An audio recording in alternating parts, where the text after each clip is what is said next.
অন্তত 70-80টা সিটে 1200, 1500, 2100, 2600 ভোট কেটে বিজেপির লোকেরা তৃণমূলের সরকারটাকে টিকিয়ে দিল আর বামপন্থীদের হারিয়ে দিল।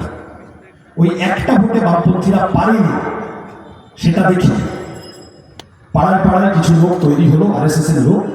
দাদা আমি তো সিপিএমই করতাম, এখন তো সিপিএমকে দিয়ে হবে না, বিজেপিতে ভোট দিব। তাই তো, আগে রাম পরে বাপ। বিজেপি দিল্লিতে আছে, টাইট দেবে। আমার কেবল এই চত্বরের সাধারণ মানুষের কাছে আবেদন, 2016 থেকে 2026 গত 10 বছরে অন্তত 7টা ভোট দেখেছি। 2018 পঞ্চায়েত বিজেপি পারল না 1, 2019 লোকসভা বিজেপি তৃণমূলকে হারাতে পারল না 2, 2021 বিধানসভা বিজেপি তৃণমূলকে হারাতে পারল না 3, 2022 পৌরসভা বিজেপি তৃণমূলকে হারাতে পারল না 4, 2023 পঞ্চায়েত বিজেপি তৃণমূলকে হারাতে পারল না 5, 2024 লোকসভা বিজেপি তৃণমূলকে হারাতে পারল না 6। আপনি উপনির্বাচনগুলো যোগ করলে 7খানা ভোট গত 10 বছর। আপনার জ্বর হয়েছে, আপনি ওষুধের দোকানে যাবেন, জলপট্টিতে না সারবে, গিয়ে বলবেন একটা ক্যালপল দেয়, প্যারাসিটামল দেয়। 500 খেয়ে দেখলেন জ্বরটা কমলো না, গিয়ে বলবেন আচ্ছা ডোজ বাড়াই 650 টাকা। 650 দেখলেন জ্বরটা কমলো না, আচ্ছা এটা 1000 খাই। তাতেও যদি জ্বর না কমে একবার তো পাতাটা উল্টে দেখবেন যে ওষুধটা এক্সপায়ার করে গেছে কিনা, এক্সপায়ারি ডেট ধরে ওষুধ দিয়েছে কিনা। গত 10 বছরে 7বার যে ওষুধ খেয়ে লাভ হয়নি, জ্বর কমছে না, ও ওষুধ এক্সপায়ার করে গেছে। ওই দিয়ে তৃণমূলকে হারানো যাবে না। তৃণমূলকে হারাতে গেলে আমি শেষ করবো যে কথা বলি, বিকাশ দা তার নিজের একটা ভোট আছে।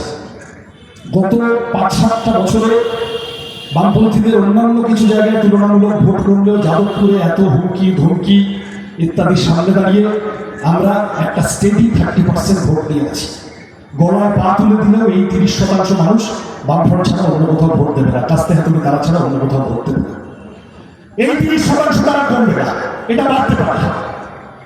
বিজেপিকে ভোট দেওয়া মানে তৃণমূলকে হারানোর সম্ভাবনাকে নষ্ট করা। যারা যারা তৃণমূলকে হারাতে চায় এই 30 ভাগের পরে 31, 32, 33, 34 যোগ করতে করতে যান, বিকাশ ভট্টাচার্য জিতে যাবে। পরিষ্কার ভোটের অঙ্ক।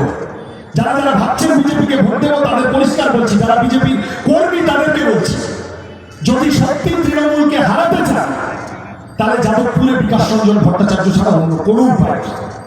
যাদবপুর মানে বামফ্রন্ট, যাদবপুর মানে লালঝান্ডা।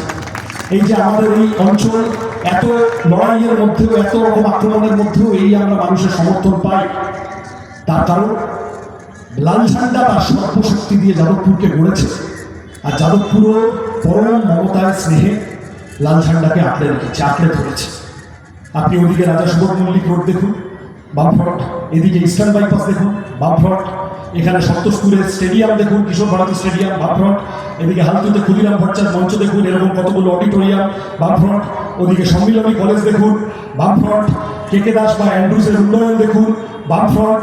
আপনি জ্যোতি বসু জলাধারের পরিকল্পনা দেখুন, বামফ্রন্ট। এই যে এখন তৃণমূলের কাউন্সিলররা পাড়ায় পাড়ায় বুস্টার পাম্পিং স্টেশনের বিজ্ঞাপন দিচ্ছে, তাদের জ্ঞাতার্থে জানিয়ে রাখি, পরিশ্রুত পানীয় জল এই চত্বরে আসার একটা বড় কাজ বিকাশ রঞ্জন ভট্টাচার্য, কলকাতার মেয়র বুদ্ধদেব ভট্টাচার্য, যাদবপুরের MLA, রাজ্যের মুখ্যমন্ত্রী সেই সময় হয়েছে। নতুন কোনো বিবাহের ব্যাপার না।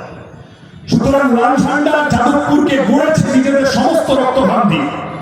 যাদবপুরকে গড়ল কারা? হাতুড়িয়ার কাস্তে তারা। যখন পাড়ায় অলিতে গলিতে এই স্লোগান উঠছে, আমরা কেবল এই কথাই বলতে চাইছি, এই অগ্রগতি অব্যাহত রাখতে গত 5 বছরে ঘেটে ঘুটে গেছে। আবার যাদবপুরকে পুরনো গরিমায় ফিরিয়ে দিতে বিজেপিকে ভোট দেবেন না, তৃণমূলকে হারাতে হবে। বিজেপি পারবে না, আর CPM ছাড়বে না, বিকাশ ভট্টাচার্য হারবে না। ভালো থাকবে।